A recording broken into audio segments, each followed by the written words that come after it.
महाभारत, यह महाकाव्य बहादुरी, रणनीति और बलिदान की कहानियों से भरा है। हम अर्जुन के कौशल, भीम की ताकत और कृष्ण की दिव्य बुद्धिमत्ता को जानते हैं, लेकिन इन महान हस्तियों के बीच एक ऐसे योद्धा की कहानी छिपी है जो युद्ध को मिनटों में समाप्त कर सकता था, फिर भी उसका नाम शायद ही किसी को याद है। आज हम आपको उस गुमनाम योद्धा की कहानी सुनाते हैं, बारबरीक की कहानी। अंत तक बने रहें, क्योंकि यह कहानी आपके महाभारत के ज्ञान को चुनौती देगी। बारबरीक, जो भीम के पोते और महान घटोत्कच के पुत्र थे, कोई साधारण योद्धा नहीं थे। पांडवों की वंश परंपरा और अपनी माता की नागवंशी विरासत से बारबरीक को अलौकिक शक्तियां प्राप्त थीं। उन्हें भगवान शिव से 3 दिव्य बाण मिले थे। इन बाणों की शक्ति ने उन्हें 3 बाणधारी का खिताब दिया। इन बाणों की खासियत यह थी, पहला बाण सभी लक्ष्यों को चिह्नित कर सकता था, दूसरा चिह्नित लक्ष्यों को नष्ट कर देता था और तीसरा बचा हुआ सब कुछ वापस ले आता था। केवल इन 3 बाणों के सहारे बारबरीक किसी भी युद्ध को अकेले जीत सकते थे, चाहे सामने कितनी भी बड़ी सेना क्यों न हो। जब कुरुक्षेत्र युद्ध की तैयारी हो रही थी, बारबरीक ने यह तय किया कि वह कमजोर पक्ष का साथ देंगे, लेकिन उनकी इस निष्ठा ने उन्हें खतरे में डाल दिया।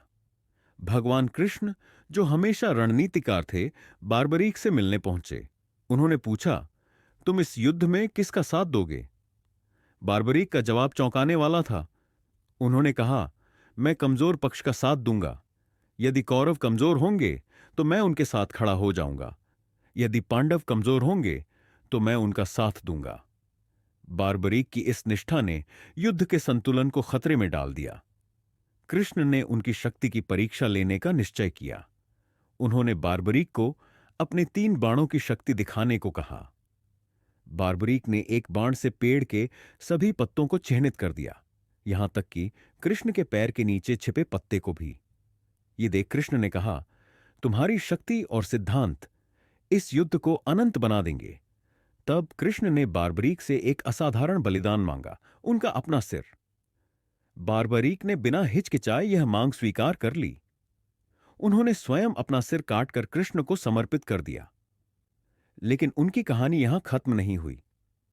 बारबरीक ने कृष्ण से विनती की कि उन्हें युद्ध को देखने का अवसर दिया जाए। कृष्ण ने उनकी यह इच्छा पूरी की और उनके सिर को एक पहाड़ी पर स्थापित कर दिया, जहां से वह पूरे युद्ध के साक्षी बने। कहते हैं कि युद्ध के अंत में जब पांडवों ने उनसे पूछा कि सबसे बड़ा योद्धा कौन था, तो बारबरीक का जवाब सबको चौंका देने वाला था। उन्होंने कहा, युद्ध भगवान कृष्ण की रणनीतियों ने जीता, किसी योद्धा की ताकत ने नहीं। यहां तक कि उनका कटा हुआ सिर भी हमें धर्म और समर्पण का संदेश देता है। आज बारबरीक राजस्थान में खाटू श्याम के रूप में पूजे जाते हैं।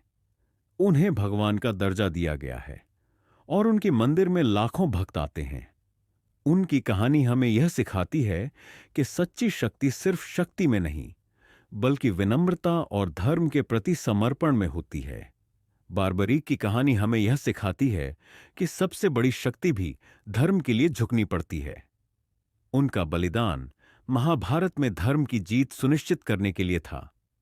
यदि आपको यह कहानी प्रेरणादायक लगी, तो हमारे चैनल द सोसाइटी एक्सप्लेन्ड को लाइक, शेयर और सब्सक्राइब करना न भूलें।